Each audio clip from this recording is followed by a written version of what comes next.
நூற்றாண்டில் தமிழ்நாட்டின் சிவகங்கை பகுதியை ஆட்சி செய்த ராணி ஆவார்.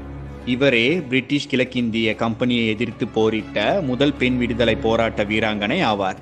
1730ஆம் ஆண்டில் ராமநாதபுர சமஸ்தானத்தை ஆட்சி செய்த செல்லமுத்து விஜய ரகுநாத சேதுபதி மன்னருக்கும் சங்கந்தி முத்தாத்தாளுக்கு பிறந்த ஒரே குழந்தையே இந்த வேலு நாச்சியார் ஆவார். ஒரே குழந்தை என்பதால் இவர் ஆண் வாரிசு போல வளர்க்கப்பட்டார். வேலு நாச்சியார் சிறு வயதிலேயே ஆயுத பயிற்சிகளை கற்று தேர்ந்தார். மேலும் இவர் பிரெஞ்சு, ஆங்கிலம் மற்றும் உருது போன்ற மொழிகளையும் கற்றார். வேலு நாச்சியார் 1746ஆம் ஆண்டில் சிவகங்கை சீமை மன்னரான முத்துவடுகநாத தேவரை மணந்து கொண்டார். இவர்களுக்கு வெள்ளச்சி நாச்சியார் என்ற பெண் குழந்தை பிறந்தது. 1780ஆம் ஆண்டில் தமிழகத்தில் நுழைந்த பிரிட்டிஷ் கிழக்கிந்திய கம்பெனிக்கும் வேலு நாச்சியாரின் கணவர் சிவகங்கை சீமையின் மன்னரான முத்துவடுகநாத தேவருக்கும் சண்டை நடந்தது. பிரிட்டிஷ் கிழக்கிந்திய கம்பெனி